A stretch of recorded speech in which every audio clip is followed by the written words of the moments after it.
pour lever le filet, la première chose à faire, c'est le délimiter par rapport à la tête. Donc vous passez, là, ici là, vous avez l'endroit où était attachée la nageoire, vous coupez dessous. Alors ce qu'il faut faire, c'est couper en biais. Parce que vous voyez, le filet, il vient jusqu'ici, jusqu'à la pointe, jusque derrière la tête. Si vous coupez droit ici, comme ça, vous allez avoir tout ça de perdu. Donc là, vous coupez bien en biais dessous.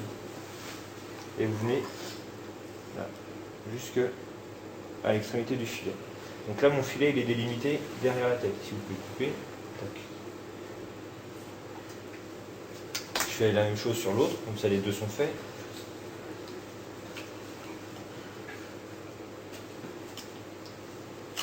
Mon filet est délimité. Et maintenant, il va falloir le lever. Alors, ce qu'on peut faire, c'est le mettre un petit peu arrondi pour tendre la peau, parce que là, la première chose à faire, c'est inciser la peau. Alors, je vais commencer par lever le filet qui est vers moi. Et donc là, je vais couper la peau déjà sur toute la longueur. Alors, ce qu'il faut essayer de faire, c'est ne pas abîmer la chair. Pour ne pas abîmer la chair, ce qu'il ne faut pas faire, c'est travailler avec le poisson, avec la lame du couteau perpendiculaire au poisson, et donner des petits coups de couteau. Si vous faites ça, vous êtes sûr d'abîmer la chair. Ce qu'il faut essayer de faire plutôt, c'est de travailler avec le couteau dans la longueur du poisson et faire de la tête vers la queue en un seul coup. Mais on travaille toujours de la tête du poisson vers la queue.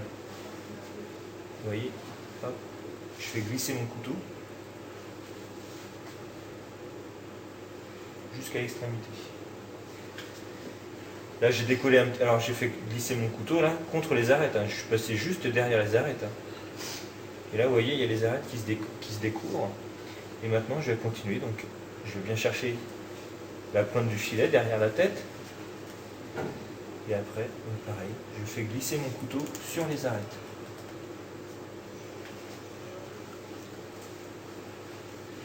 Je vais laisser pour l'instant, je vais pas toucher à cette partie-là. Là, pour l'instant, là, quand vous faites ça, le filet, il est élevé. On voit la démarcation ici, là.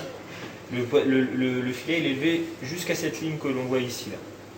Pour l'instant, je vais pas toucher du tout à la partie du filet qui est ici. Parce que ici, c'est la cage thoracique du poisson, donc c'est un petit peu bombé. Par contre, ici, là, derrière la cage thoracique, l'arête, elle est toute plate. Hein. Donc si je reviens sur mon filet, regardez.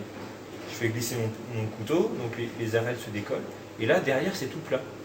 Donc là, j'ai la cage thoracique, on les voit, hein, les arêtes qui sont un petit peu bombées. Je passe mon couteau derrière la cage thoracique, de part en part du poisson. Et là, c'est tout droit. D'accord ? Et là, après, donc il me reste la partie un petit peu plus compliquée. Hop. C'est pareil, donc mon couteau, je le mets toujours contre les arêtes. Et je le fais glisser contre les arêtes. Si vous avez un couteau qui ne coupe pas, c'est vrai que là, ça va être plus délicat. Et hop, regardez, vous voyez, je fais glisser contre les arêtes.